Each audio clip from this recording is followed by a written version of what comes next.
अंतर मन में ज्योति जगा लो, होगा दूर अंधेरा।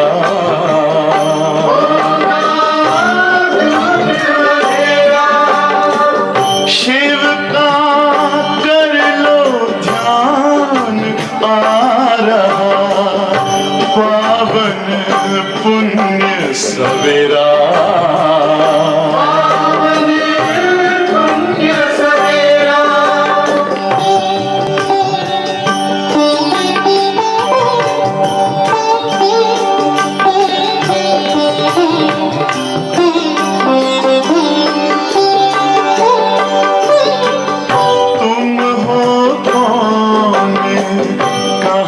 से आए अपने आप को जानो, राजयोग के द्वारा अपना परम पिता पहचानो। इसी राजपथ पर चलकर पालो अपना बसेरा।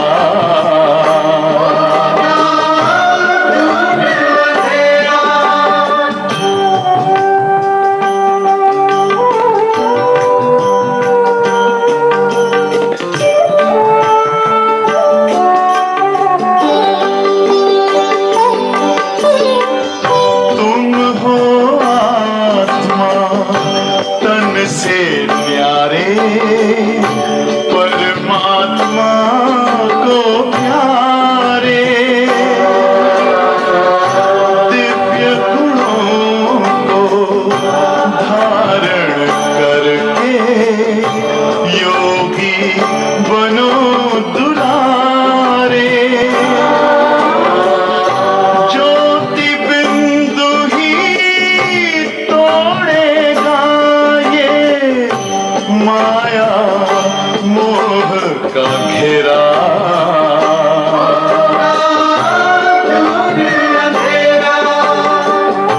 अंतर मन में ज्योति जगा लो, होगा दूर अंधेरा।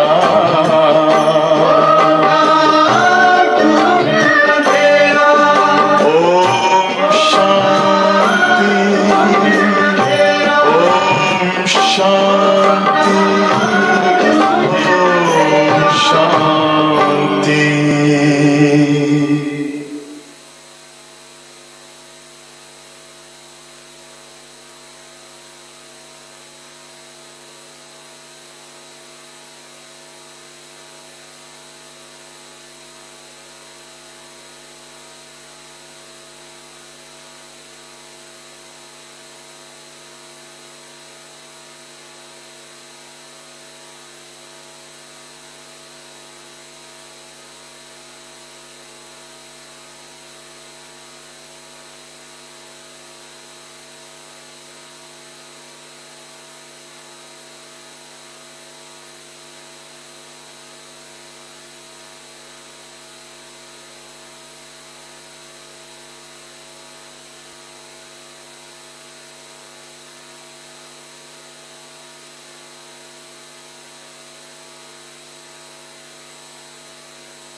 ओम शांति।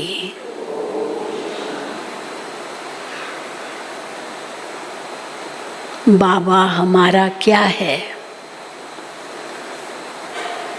जब ये प्रश्न पूछते हैं तो कितने उत्तर हो सकते हैं। बाबा हमारा बाप है, टीचर है, सतगुरु है, साजन है, सब संबंधों का वर्णन कर सकते हैं। लेकिन आज बाबा ने एक बहुत नया नाम दिया है। बाबा हमारे क्या हैं? आपके पास लिस्ट होंगी कि बाबा हमारे क्या लगते हैं, लेकिन आज वो नाम है जो शायद लिस्ट में न भी हो। और क्या है बाबा हमारा? बाबा हमारा भोला ग्राहक है आपके लिस्ट में ये नाम बाबा का, कि बाबा हमारा भोला ग्राहक है।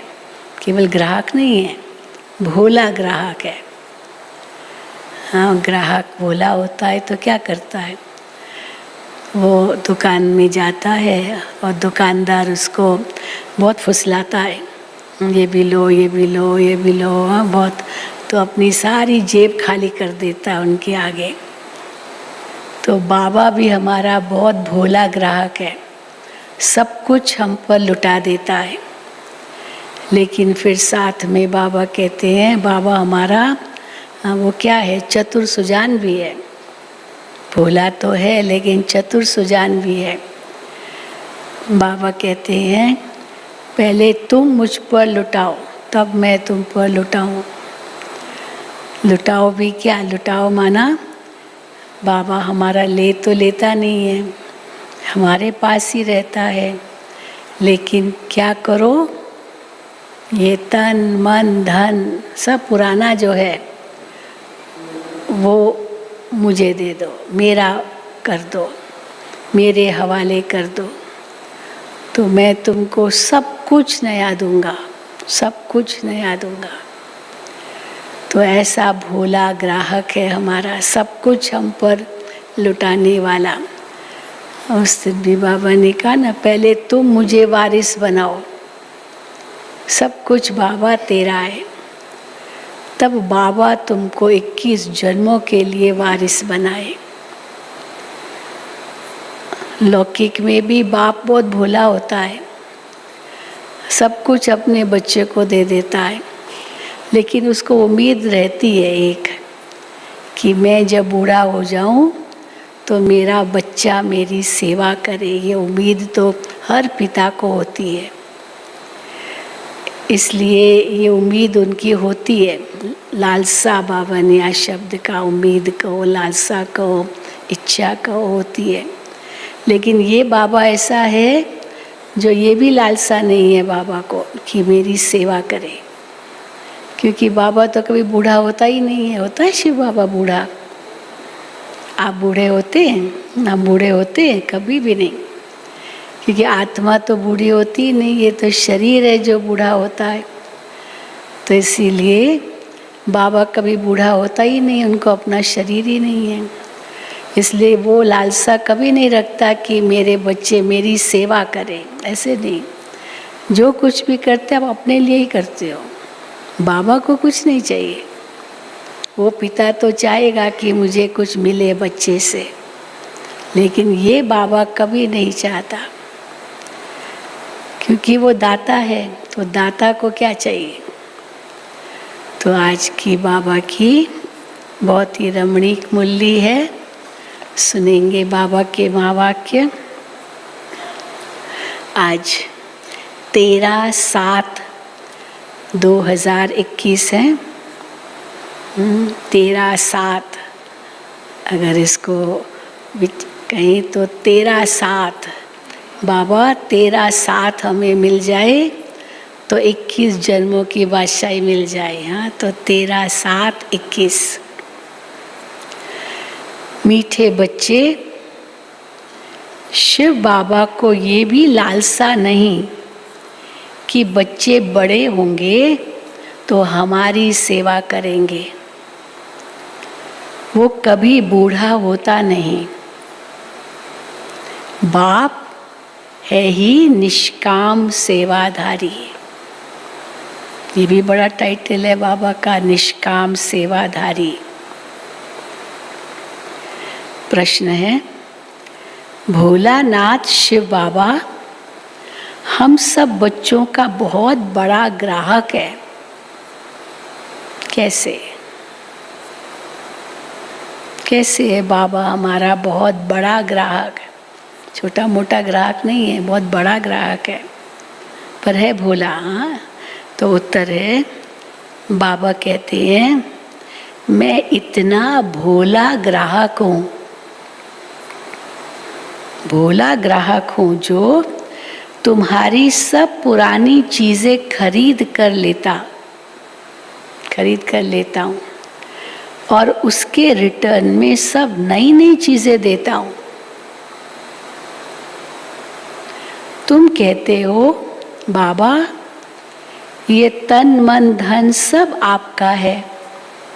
अब हमारा पास जो तन मन धन है वो भी कैसा है?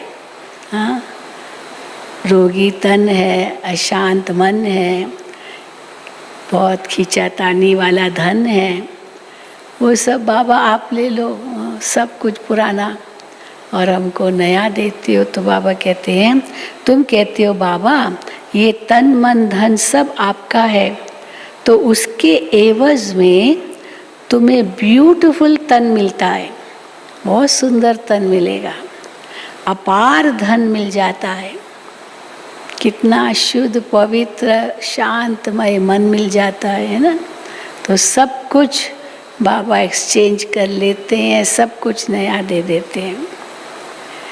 गीत है, हाँ भोलानाथ है तो कौन सा गीत होगा? भोलेनाथ से निराला कोई और नहीं। ओम शांति। ये भक्ति मार्ग में गीत गाते हैं, जो भी गीत हैं सब भक्ति मार्ग के हैं। उस समय तो अपने गीत तो थे ही नहीं जो ज्ञान मार्ग के गीत हो, लेकिन उस समय बाबा तो वही गीत बजवाते थे जिनमें थोड़ा बहुत अंश तो था ज्ञान का। जो भी गीत है सब भक्ति मार्ग के हैं, उनका भी अर्थ बाप समझाते हैं। बच्चे भी समझ जाते हैं कि भोलानाथ किसको कहा जाता है। देवताओं को भोलानाथ नहीं कहेंगे। क्यों नहीं कहेंगे देवताओं को भोलानाथ? बोले तो है बाबा, कई बार कहते रॉयल बुद्धू है देवताएं, पर फिर भी बाबा कहते भोलानाथ नहीं कहा जाता, कि भोलानाथ माना कोई एक्सचेंज में वो ले दे ऐसे। अब देवताएं तो इस प्रकार का कोई एक्सचेंज तो करते नहीं है, पुराना लेकर नया दे देते हैं, सबको नया ही नया है, तो एक्सचेंज की तो बात ही नहीं है। तो वहाँ पर भोला होने की तो बात ही नहीं है। तो बाबा कहते हैं देवताओं को भोलानाथ नहीं कहेंगे। गाया हुआ है सुदामा ने 2 मुट्ठी अन्न की दी तो महल मिल गए, ये है भोला। सुदामा के पास कुछ नहीं था, वो भी जो चावल था वो भी छिपा छिपा के ला रहा था कि मैं कैसे दूँ इनको, ये तो कितने महान है और मेरे पास कुछ भी नहीं है। लेकिन कृष्ण ने त्रिकालदर्शी है बताते हैं, उसने कह दिया आप मेरे लिए कुछ लाए हो, तो बेचारा डर डर करके निकाल रहा है। हाँ, तो इसीलिए बाबा कहते उसको थोड़ी पता था कि इससे तो मुझे महल मिल जाएंगे। तो बाबा कहते हैं गाया हुआ है सुदामा ने 2 मुट्ठी अन्न की दी तो महल मिल गए, तो भी कितने समय के लिए? कितने समय के लिए? 21 जन्मों के लिए। ऐसे नहीं उसी समय महल मिला फिर टूट गया, 21 जन्मों के लिए। अब बच्चे समझते हैं कि बाप आकर के भारतवासियों को बरोबर हीरे जवाहरातों के महल देते हैं। किसकी एवज में देते हैं?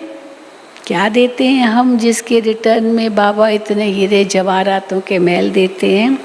बच्चे कहते हैं बाबा ये तन मन धन सब आपका है, आपका ही दिया हुआ है, उनका ही दिया हुआ है, तो हम अपना समझ रहे हैं, ये भी अमानत में ख़यानत है।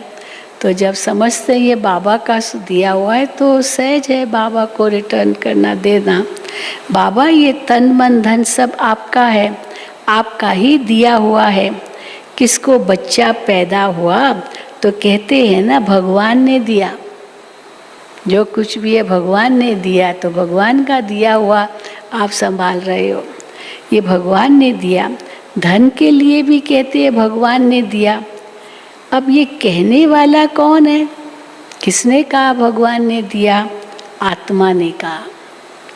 भगवान अर्थात बाप ने दिया, तो आत्मा बाप को कहती है, शिव बाबा परमात्मा को कहती है, हे भगवान ये सब कुछ आपने दिया है। आत्मा कहती है, शरीर थोड़ी कहता है। भगवान अर्थात बाप ने दिया। तो बाप कहते हैं सब कुछ तुमको अब देना होगा। अब मैंने दिया है तो तुमको सब कुछ वापस देना होगा। इसके एवज में हम तुमको बहुत ब्यूटीफुल तन ट्रांसफर कर देंगे, बहुत सुंदर तन बाबा देंगे, अपार धन देंगे, है ना। कई आते हैं, बहन जी ये रोग है, ये रोग है, वो रोग है, हम कहते हैं तो बड़े दुखी मन से कहते हैं। तो बहन जी मैं क्या करूं? अरे क्या करो, बाबा का समझो, ये तन बाबा का है, आपका थोड़ी है। अब बाबा का तन है, बाबा को ड्यूटी दो, बाबा आपको इसको ठीक रखना है तो रखो, तो सेवा कर सकूं। ऐसे थोड़ी है मैं क्या करूं, दुखी हो जाओ, दुखी मत हो जाओ, ये बाबा का है। तो बाबा कहते हैं, लेकिन बाबा कहते हैं तो ब्यूटीफुल तन में ट्रांसफर कर देंगे। बाबा कहते हैं अपार धन देंगे, लेकिन किसको देंगे? ऐसे ही नहीं सब बच्चों को देंगे। किसको देंगे? जरूर बच्चों को ही देंगे, पर कौन से बच्चे? लौकिक बाप से अल्पकाल के लिए धन मिला है, बेहद का बाप हमको बेहद का वर्षा देंगे। निश्चय है बच्चों को ही बाप देंगे धन, सब कुछ। बाप समझाते हैं ज्ञान और भक्ति में रात दिन का फर्क है। भक्ति में अल्पकाल के लिए मिलता है, धन है तो सुख है। धन के बिगर मनुष्य कितने दुखी होते हैं। बच्चे जानते हैं बाबा हमको अथाह धन देते हैं, इसलिए खुशी होती है। सुख धाम में तो धन की कोई कमी नहीं है। यहाँ लालसा मत रखो मैं बहुत धनवान बन जाऊं, करोड़पति बन जाऊं, पद्मपति बन जाऊं। यहाँ बाबा कहते कोई लालसा नहीं रखो, ऐसा मिट्टी में मिलने वाला है। लेकिन भविष्य में बाबा बहुत देंगे, लेकिन किनको देंगे? जो सचमुच बाबा का समझ कर चलेंगे। तो बाबा कहते हैं सुख धाम में तो सुख की कोई कमी नहीं। हर एक को अपनी अपनी राजधानी है, उसको कहा जाता है पवित्र गृहस्थ आश्रम, सतयुग को। तो बाप कितना भोला है, क्या लेते हैं और क्या देते हैं। कितना अच्छा ग्राहक है बाप। यूं तो बच्चों का तो बाप ग्राहक ही है, लौकिक में भी बच्चों का बाप ग्राहक ही है। कैसे? बच्चा पैदा हुआ और सारी मिल्कियत उनके नाम पर, प्रॉपर्टी। बच्चा पैदा हुआ और सारी मिल्कियत उनकी है। अब वो होते हैं हद के ग्राहक। लौकिक बाप हद का ग्राहक, और ये है बेहद का भोलानाथ, बेहद के बच्चों का ग्राहक। बाप कहते हैं मैं परम धाम से आया हूँ, पुराना सब कुछ तुमसे लेकर नई दुनिया में तुमको सब कुछ देता हूँ, इसलिए दाता कहा जाता है। दाता है वो, 1 दोगे 10 पाओगे, 100 पाओगे, तो इसलिए दाता कहा जाता है। दाता भी इन जैसा और कोई नहीं, भोला ग्राहक है और दाता है, इन जैसा दाता भी कोई नहीं। और निष्काम सेवा करते हैं। बाप कहते हैं मैं निष्कामी हूँ, मेरे को कोई भी लालसा नहीं है। ऐसे तो नहीं कहता हूँ कि बच्चों का काम है बूढ़े बाप की संभाल करना। लौकिक में बाप कहेगा देखो बच्चा अब मैं बूढ़ा हो गया हूँ, तुम्हारा फर्ज है मेरी सेवा करना। मैंने तुमको पाला पोषा, बड़ा किया, लायक बनाया, अपने पाँव पर खड़ा किया। अभी मैं बूढ़ा हो गया हूँ तो तुम्हारा फर्ज है, और वैसे भी फर्ज है बच्चों का बूढ़े माँ बाप की पालना करना। तो बूढ़े बाप की संभाल करना, क्योंकि हमने तुम्हारी संभाल की है। लौकिक में बाप कहेगा नहीं, यहाँ शिव बाबा ऐसे नहीं कहता। ये कायदा होता है कि बाप बूढ़ा हो तो बच्चे उनकी संभाल करे। ये बाप तो कभी बूढ़ा होता ही नहीं है, सदैव जवान है। आत्मा कभी बूढ़ी होती नहीं। ये तो जानते हो, लौकिक बाप बच्चों में उम्मीद रखते हैं कि हम बूढ़ा होगा तो बच्चे हमारी सेवा करेंगे। भले सब कुछ बच्चों को देते हैं, फिर भी सेवा तो होती है ना, उनके लिए चाहिए ना सेवा, भले बच्चे के नाम पर किया। अब ये शिव बाबा कहते हैं, मैं हूँ ही अभोक्ता, मुझे कुछ नहीं चाहिए, मैं कभी खाता ही नहीं हूँ, मैं आता ही हूँ सिर्फ बच्चों को नॉलेज देने। सुप्रीम रूह रूहों को बैठ समझाते हैं, रूह ही सुनती है, हर एक बात रूह करती है, संस्कार भी रूह ले जाती है, जिसके आधार पर शरीर मिलता है। किसके आधार पर शरीर मिलता है? हाँ, कई पूछते हैं ना कि आत्मा कहाँ जाती है, क्या शिव बाबा ऐसे भेजते हैं जाओ तुमको वहाँ जाना है, तुमको वहाँ जाना है? नहीं, आत्मा अपने संस्कार अनुसार उनको शरीर मिलता है। जवाब मिल गया। तो बाबा कहते हैं संस्कार भी रूह ले जाती है, जिसके आधार पर शरीर मिलता है। यहाँ मनुष्यों की अनेक मतें हैं। कोई कहते हैं रूह परमात्मा ही ठहरा, आत्मा सो परमात्मा जो कहते हैं ना, वो यही कहते हैं रूह तो परमात्मा ही ठहरा। रूह माना आत्मा, पर आत्मा ही तो परमात्मा है, तो वो तो परमात्मा ही ठहरा। और आत्मा ही परमात्मा है, इसलिए उनको कुछ भी लेप छेप नहीं लगता है, परमात्मा पर नहीं लगता है, तो आत्मा ही परमात्मा, इसलिए आत्मा पर भी लेप छेप नहीं लगता है।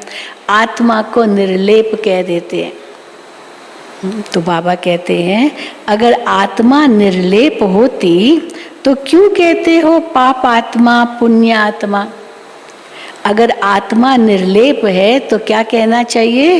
पाप शरीर पुण्य शरीर। ये शरीर पर लेप छेप लगा, तो पुण्य आत्मा पाप आत्मा क्यों कहते हो? अगर आत्मा निर्लेप है तो कहा जाए पाप शरीर पुण्य शरीर। अभी तुम जानते हो कि सभी आत्माओं का रूहानी बाप हम रूहों को पढ़ा रहे हैं इस शरीर द्वारा। आत्मा को बुलाते भी हैं। अभी पितृ खिलाते हैं ना, ब्राह्मण के तन में आत्मा को बुलाते हैं, जिसका पितृ खिलाते हैं पूर्वजों का वो बुलाते हैं। पहले तो बहुत होता था, हाँ, परंतु आजकल ये साइंटिफिक दुनिया है, वो तो मानते ही नहीं है इन सब बातों को, लेकिन पहले सब बहुत होता था। तो देखो बाबा ने उसका क्या जवाब दिया है। आत्मा को बुलाते भी है ना, कहते हैं हमारे बाप की आत्मा आई और टेस्ट लिया। वो ब्राह्मण के मुंह में गया, माना उस आत्मा को मिल गया। आत्मा ही टेस्ट लेती है। अब बाप तो ऐसे नहीं कहेंगे, बाप टेस्ट लेता है ना, बाप तो टेस्ट लेता भी नहीं है, वो तो अभोक्ता है।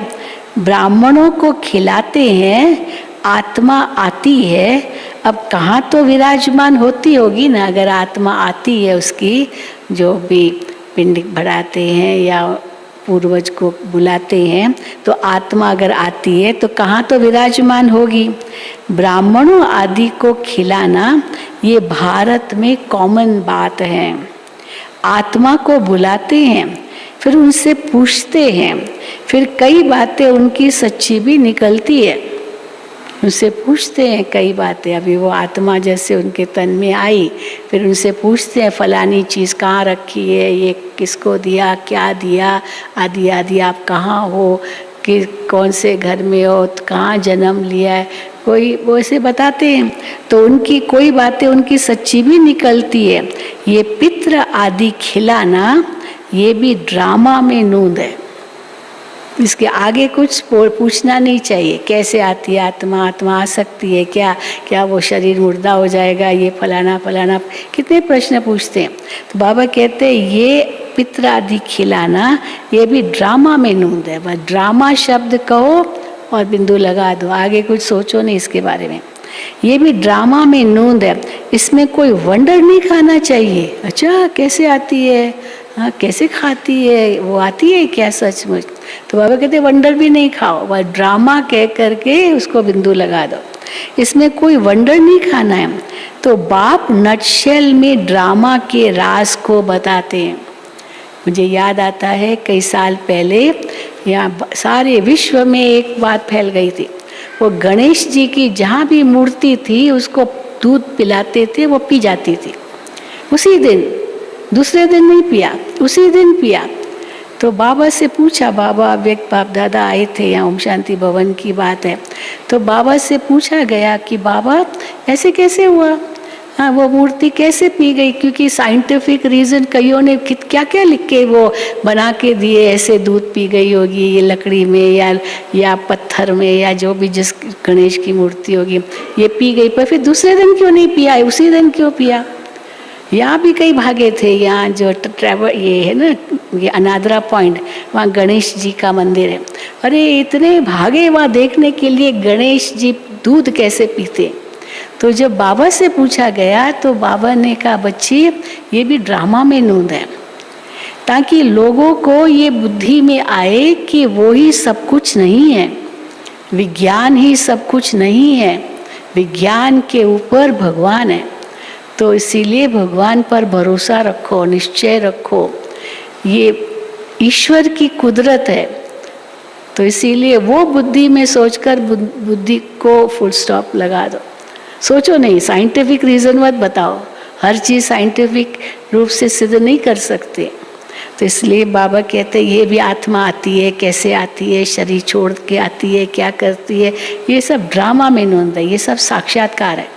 इसलिए बाबा कहते हैं ज़्यादा सोचने की ज़रूरत ही नहीं है। तो बाबा कहते हैं हाँ ये भी ड्रामा में नूंद है, इसमें कोई वंडर नहीं खाना चाहिए। बाप नटशेल में ड्रामा के राज को बताते हैं। डिटेल तो इतनी ड्रामा की समझानी दे नहीं सकते, अब एक एक के बारे में बताएंगे क्या? कई कहते हैं कि बाबा ने कहा मैं 84 जन्मों की कहानी बताता हूँ, 84 जन्मों का बताता हूँ। तो हमारे 84 जन्मों का बताए ना बाबा, बाबा तो नटशेल में बताएंगे, कि जन्म एक एक का थोड़ी बताएंगे। ऐसे इस जन्म में ये था, उस जन्म में वो था, उस जन्म में वो था, ये थोड़ी बताएंगे। तो बाबा कहते हैं डिटेल तो इतनी ड्रामा की समझानी दे नहीं सकते, एक एक की समझानी में ही वर्ष लग जाए। अब करोड़ों करोड़ों मनुष्य दुनिया में और एक एक ही बैठ के उनकी पूर्व जन्मों की बातें कहे तो कितने साल लग जाए। तुम बच्चों को बड़ी सहज शिक्षा मिलती है, गाते भी हैं हे पतित पावन आओ, आकर हमको पावन बनाओ, उनका नाम ही है पतित पावन। ब्रह्मा विष्णु शंकर को पतित पावन नहीं कह सकते हैं, बाप को ही पतित पावन लिबरेटर कहते हैं। दुख हरता सुख करता भी उनको ही कहा जाता है, वो है निराकार। शिव के मंदिर में जाकर देखो वहाँ लिंग रखा है, जरूर चैतन्य था तब तो पूजा करते हैं। ये देवता भी कभी चैतन्य थे तब तो उनकी महिमा है। नेहरू चैतन्य में था तब तो उनका फोटो निकाल महिमा करते हैं। कोई अच्छा काम करके जाते हैं तो उनका जड़ चित्र बनाए महिमा करते हैं, पर पवित्र की तो पूजा होती है। अंतर है, जो पवित्र है तो उनकी पूजा होगी, उनके तन की आत्मा की पूजा है, लेकिन जो अच्छा काम करके गए हैं उनकी केवल महिमा होगी, पूजा नहीं होगी। पूजा तो उनकी होगी जिनका तन भी पवित्र है। तो अच्छा काम करके गए हैं दुनिया में तो उनकी महिमा ज़रूर होगी, चित्र भी उनका रखेंगे, पर पूजा तो नहीं करेंगे ना। पूजा तो केवल उनकी है जिनका तन और आत्मा दोनों पवित्र हैं। तो बाबा कहते हैं अच्छा कोई काम करके जाते हैं तो उनका जड़ चित्र बनाए महिमा करते हैं, पवित्र की ही पूजा करते हैं। कोई भी मनुष्य की पूजा नहीं कर सकते, वास्तव में सही नहीं है मनुष्य की पूजा करना। विकार से पैदा होते हैं ना तो उनकी पूजा नहीं हो सकती। पूजा देवताओं की होती है जो सदैव पवित्र होते हैं। तुम जानते हो बाप आया था, फिर अब संगम पर आया है स्वर्ग की स्थापना करने। फिर द्वापुर से रावण राज्य शुरू होगा। रावण राज्य शुरू होने से फट से क्या होता है, झट शिव का मंदिर बनाते हैं। रावण राज्य शुरू हुआ, फट से शिव का मंदिर बनाते हैं। अभी तो चैतन्य में नॉलेज सुना रहे हैं, द्वापुर से तो उनकी यादगार बनती आई, लेकिन अभी तो चैतन्य में नॉलेज सुना रहे हैं। वो सत्य है, चैतन्य है, उनकी ही महिमा गाते हैं। निराकार को शरीर तो चाहिए ना, तो बाप ही आकर विश्व को हेवन बनाते हैं।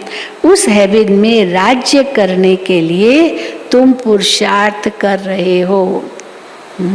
कोई पूछे कहाँ है हेवन, कह रहे हो स्वर्ग। स्वर्ग कहाँ है स्वर्ग? अरे हम पुरुषार्थ कर रहे, पुरुषार्थ हमारा पूरा होगा तो ज़रूर हेवन है, हमारे लिए तो हेवन होगा। लेकिन पहले पुरुषार्थ तो करो हेवन के लायक बनने के लिए। तो बाबा कहते हैं तो बाप ही आकर विश्व को हेवन बनाते हैं। उस हेवन में राज्य करने के लिए तुम पुरुषार्थ कर रहे हो, स्वर्गवासी तुम बन रहे हो। निराकार परम पिता परमात्मा ज्ञान का सागर है, परंतु सुनाई कैसे ज्ञान? कहते हैं मैं इस शरीर में आया हूँ, मेरा ड्रामा में ये पार्ट है। बाबा को अभिमान नहीं है कि मैं हूँ, मैं ही हूँ, ड्रामा में मेरा ये पार्ट है। मैं प्रकृति का आधार लेता हूँ।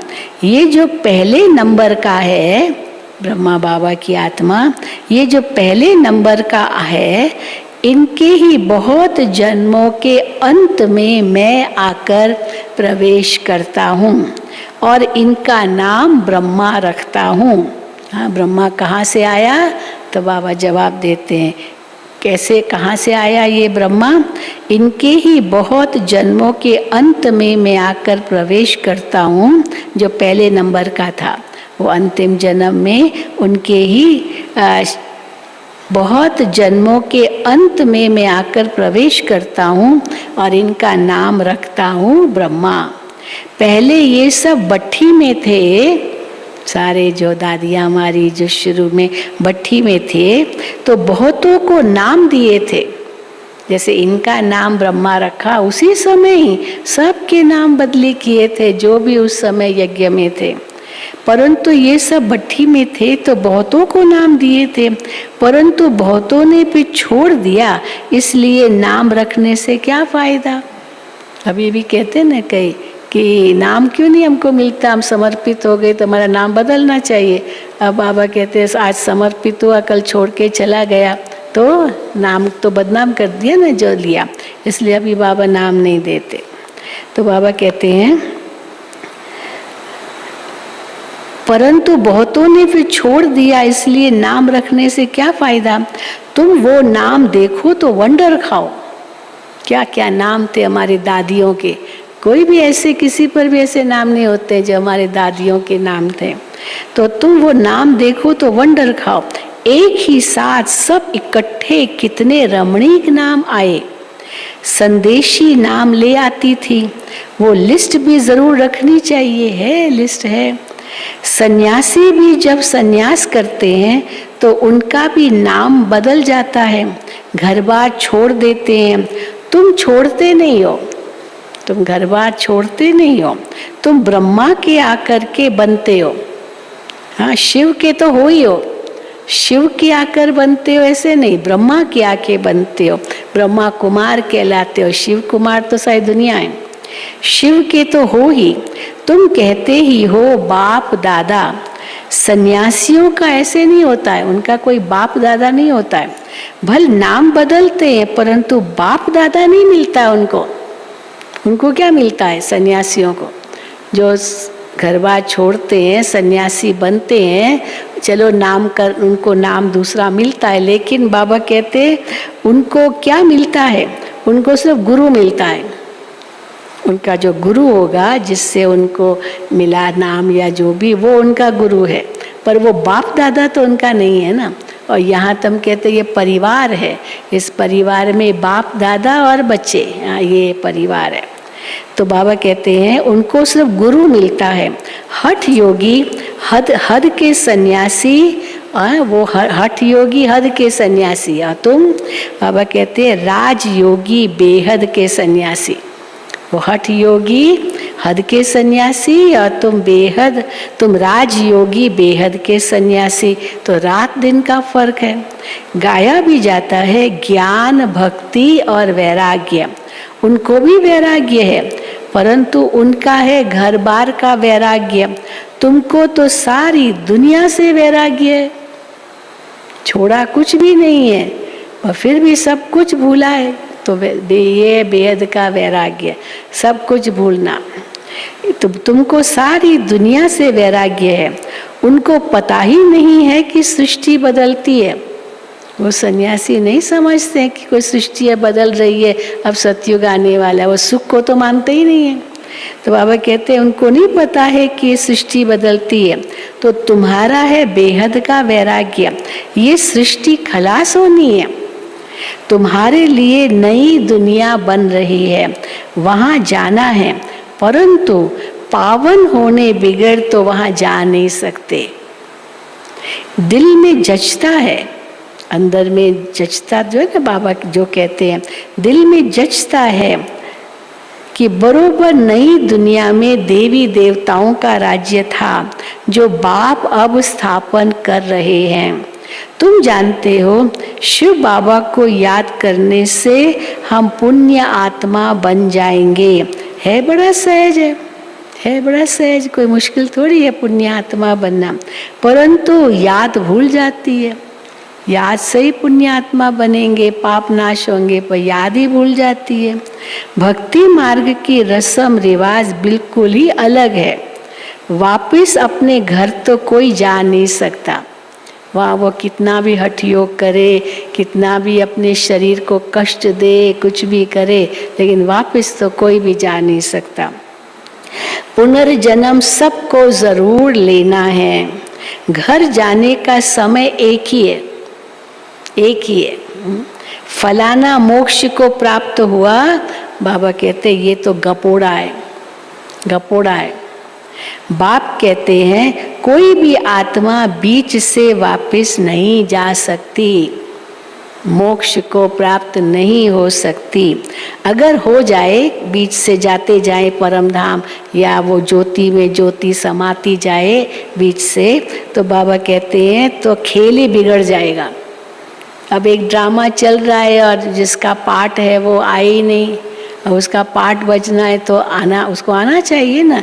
अभी वो चला गया, मर गया, तो फिर दूसरा उनकी जगह रिप्लेस करते हैं, या वो बीमार हो गया तो दूसरा रिप्लेस करते हैं। लेकिन रिप्लेस करेंगे, पर यहाँ तो ऐसे नहीं कि रिप्लेसमेंट हो जाए, भाई दूसरा उसकी जगह आ जाए, ये भी नहीं हो सकता। तो इसलिए बाबा कहते हैं नहीं तो सारा खेल ही बिगड़ जाए अगर कोई ऐसे ज्योति में ज्योति समाती जाए। तो हर एक को सतो रजो तमो में जरूर आना है। मोक्ष के लिए तो बहुत आते हैं, समझाया जाता है मोक्ष होता नहीं।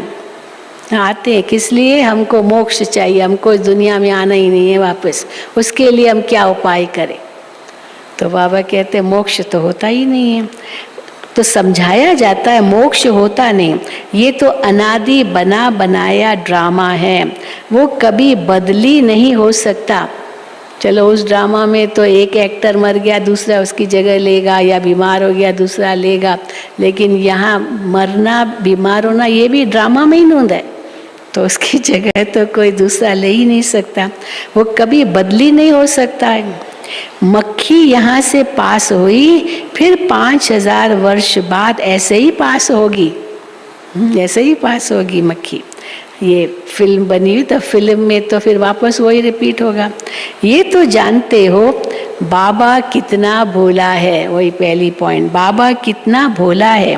पतित पावन बाप अपने परम धाम से आते हैं पाठ बजाने, वही समझाते हैं कि ये ड्रामा कैसे बना हुआ है, इसमें मुख्य कौन कौन है। जैसे कहते हैं ना कि सबसे साहूकार कौन है, हु इज हु, तो वो सबसे साहूकार कौन है ऐसे, तो वो लिस्ट बनाते हैं इस दुनिया में सबसे साहूकार कौन है। अब उसमें नंबर वार नाम निकालते हैं। तुम जानते हो सबसे साहूकार कौन है? इस समय दुनिया में सबसे साहूकार कौन है? अभी एक नाम निकालेंगे, कल फिर आएगा नहीं, वो दूसरे नंबर में आ गया, उसके जो सेकंड नंबर था वो फर्स्ट नंबर में आ गया, वो तो बदलते रहते। तो बाबा कहते हैं सबसे साहूकार कौन है? अगर दुनिया वालों से पूछो अभी सबसे साहूकार कौन है, वो कहेंगे अमेरिका। अमेरिका सबसे साहूकार देश है। परंतु तुम जानते हो स्वर्ग में सबसे साहूकार ये लक्ष्मी नारायण बनते हैं। भारत जैसा साहूकार कोई देश नहीं बनता, और उसमें भी लक्ष्मी नारायण से ज्यादा कोई साहूकार कोई हो ही नहीं सकता, कितना भी अरब खरब पति इस समय क्यों ना हो। तो बाबा कहते हैं सबसे साहूकार ये लक्ष्मी नारायण बनते हैं। तुम पुरुषार्थ करते हो भविष्य के लिए सबसे बड़ा साहूकार बनने के लिए। अच्छा, हाँ, क्या पुरुषार्थ कर रहे हो? सबसे बड़ा साहूकार बनने के लिए। भाई इस संगम पर नहीं, हाँ, यहाँ तो ज्ञान रत्नों से जितना साहूकार बनना चाहो बनो। बाकी वो धन इकट्ठा करेंगे, चोर लूट जाएंगे, बैंक ले लेगी, पता भी नहीं चलेगा। हाँ, तो इसलिए बाबा कहते हैं सबसे बड़ा साहूकार बनने के लिए ये रेस है। इन लक्ष्मी नारायण जैसा साहूकार कोई होगा? अल्लाह अवलदीन की भी स्टोरी बताते हैं, बहुत कहानियाँ जब बताई ना, अरेबियन स्टोरीज ये कहते थे, बहुत पढ़ते थे, हमको भी याद है। हाँ, कैसे, तो बाबा कहते अल्लाह अवलदीन की भी स्टोरी बनाते। ठका करने से कुबेर का खजाना निकल आया, खुल जा सिम सिम, पूरा खुल गया, और अंदर वो पहाड़ के अंदर इतना खजाना मिल गया, बस खुल जा सिम सिम का। तो बाबा कहते हैं ठका करने से कुबेर का खजाना निकल गया, बस ऐसे किया और खुल गया सब। बहुत किस्म किस्म के नाटक बनाते हैं।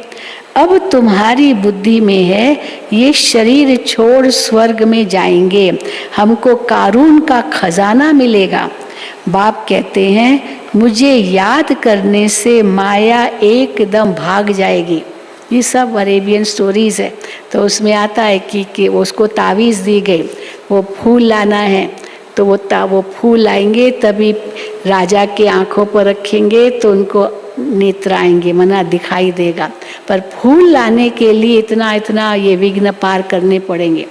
तो अगर ऐसे कुछ आए वो कोई आ जाए, मानो शत्रु आ जाए या कोई राक्षस आ जाए, तो ये तावीज़ पहन लेना। वो तावीज़ जैसे पहनेंगे वो भाग जाएगा, तो आप वहाँ जा सकोगे। तो ऐसे भी कहानियाँ हैं। तो बाबा कहते हैं तो मुझे याद करने से माया एकदम भाग जाएगी।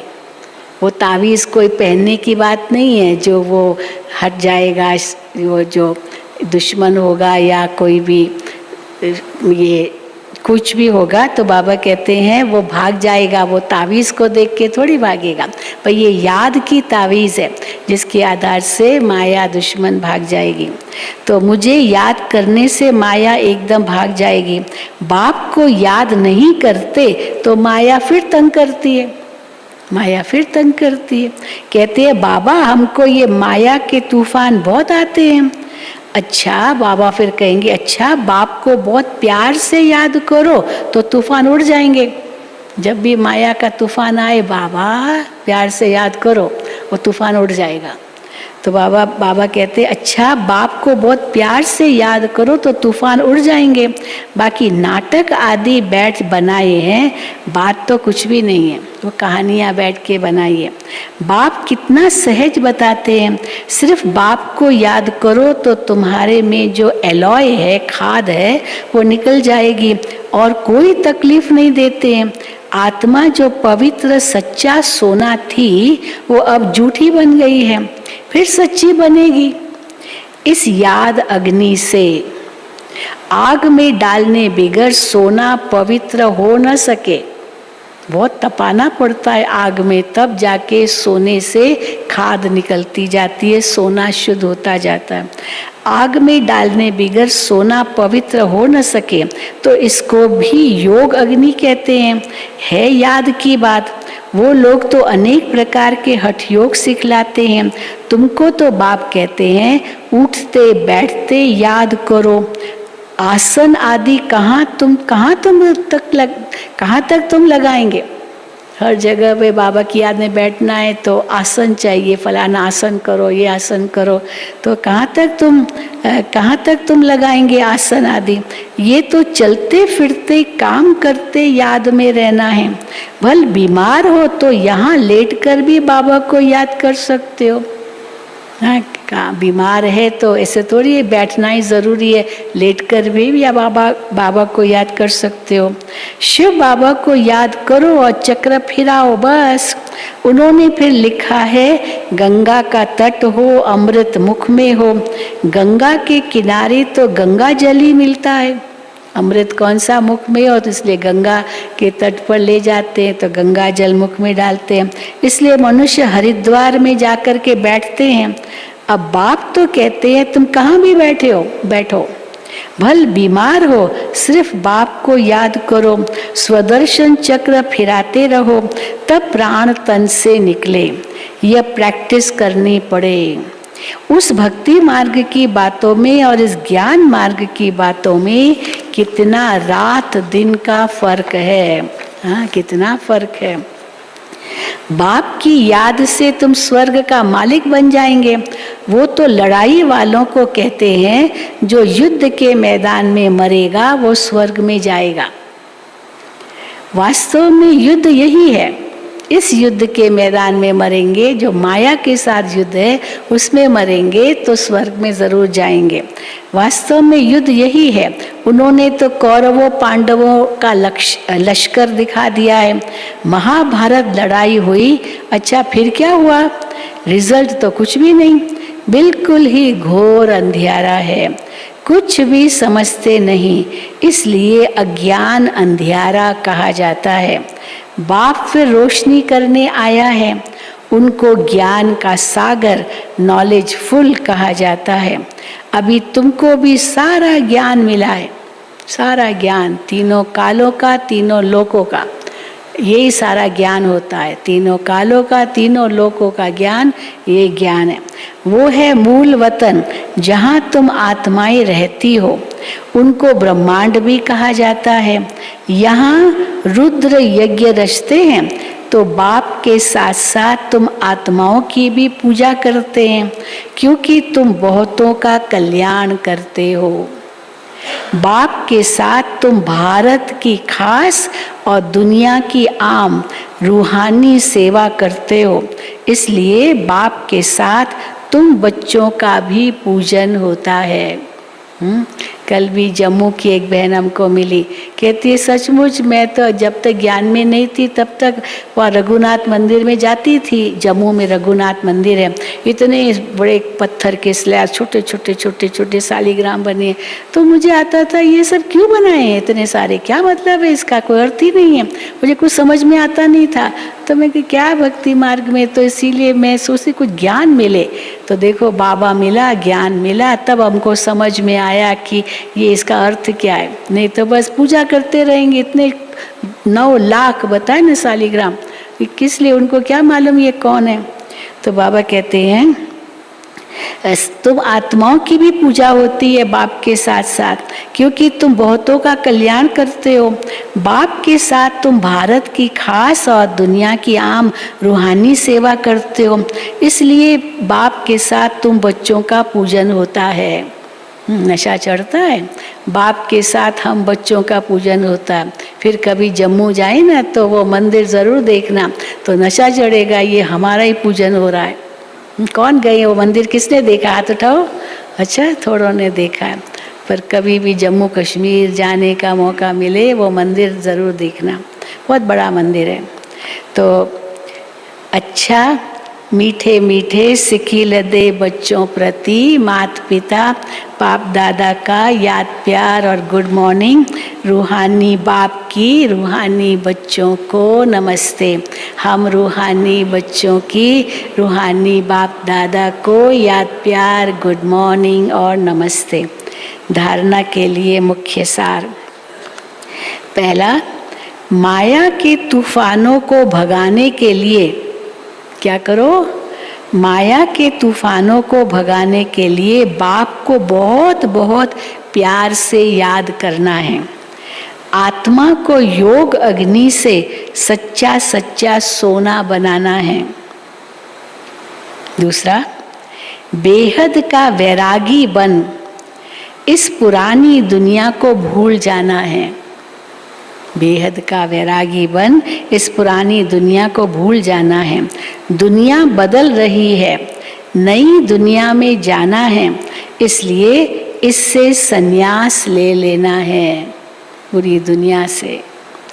वरदान, ज्ञान की पॉइंट्स को हर रोज रिवाइज कर समाधान स्वरूप बनने वाले बेगमपुर के बादशाह भव।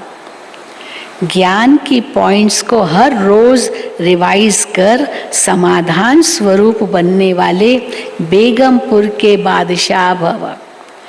ज्ञान की पॉइंट्स जो डायरियों में अथवा बुद्धि में रहती है, उन्हें हर रोज रिवाइज करो।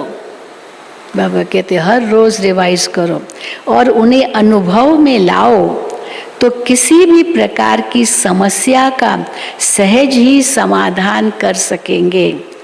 कभी भी व्यर्थ संकल्पों के हैमर से, हैमर माना हथौड़ा, हथौड़े से क्या करते हैं? तोड़ते हैं ना कोई चीज। तो कभी भी व्यर्थ संकल्पों के हैमर से समस्या के पत्थर को तोड़ने में समय नहीं गंवाओ। व्यर्थ संकल्प कितने कर लेते, वो जैसे हैमर बन जाता है। हाँ, वो क्या बोलते हैं हैमर को, क्या होता है? हाँ, हैमर। हाँ, तो उससे तोड़ते रहते हैं। तो बाबा कहते हैं उससे तोड़ने से व्यर्थ संकल्प खत्म थोड़ी होंगे। हैमर ही, वो व्यर्थ संकल्प ही हैमर का रूप है।